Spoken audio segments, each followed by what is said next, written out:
What I'm trying to say is that if you don't know it and you don't exercise it, it will just be there. Are you here?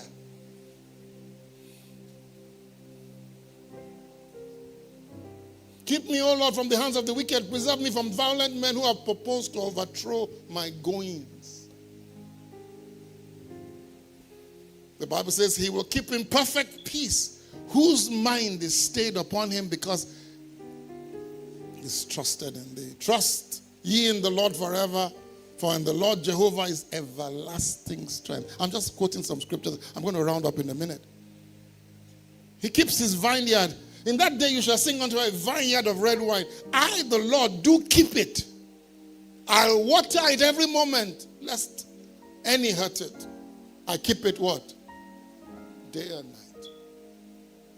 I, the Lord, keep it. He is able to keep that which we entrust to him. So when we entrust our lives to him,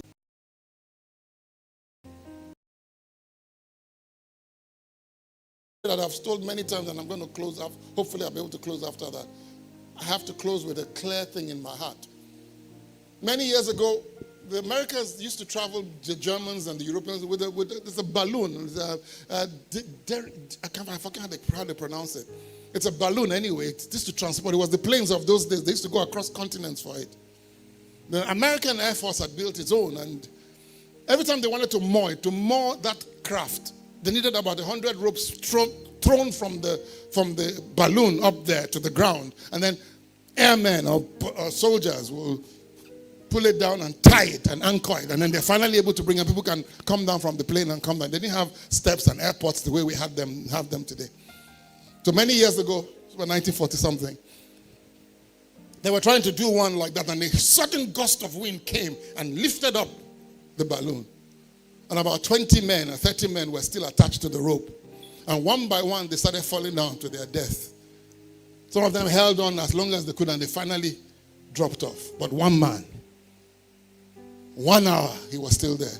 2 hours, he was still there. 3 hours, 4. It took them about 5-6 hours to circle the aircraft, bring it back, and bring it. The ambulances were waiting for the man. What kind of a superman is there? Holding on for 4 hours when other men had died. So they came and they brought him down, and immediately they saw him. They said, don't you need anything, oxygen? He says, no, I'm fine. He said, what happened? He says, well, I was holding on to the rope. And when I realized that I couldn't hold it anymore, I took the rope and tied it around my waist. And so instead of me holding the rope was holding me.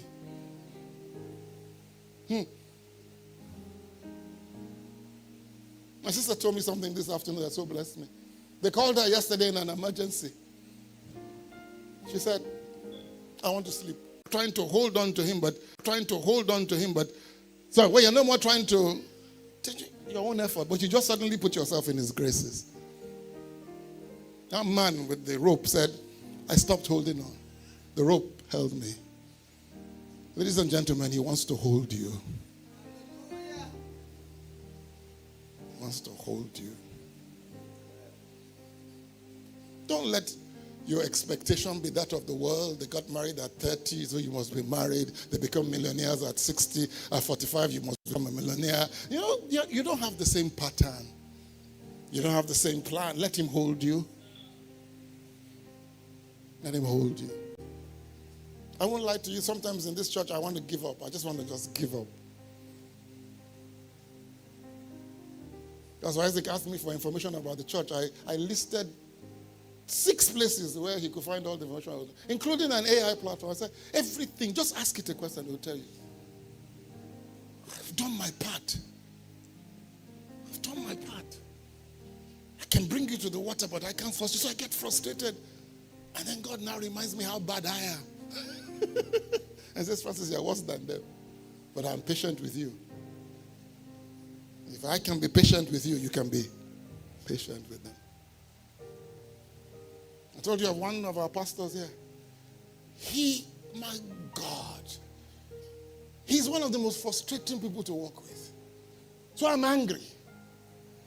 And when I'm angry, I try to go to God. And I began to list all the things. I could hear heaven laugh. And God says, okay, let's compare him to you. How many times have I told you to do this? You haven't done it. How many times have I told you to do this? You didn't do it. What about this? No use to him, he will let you go.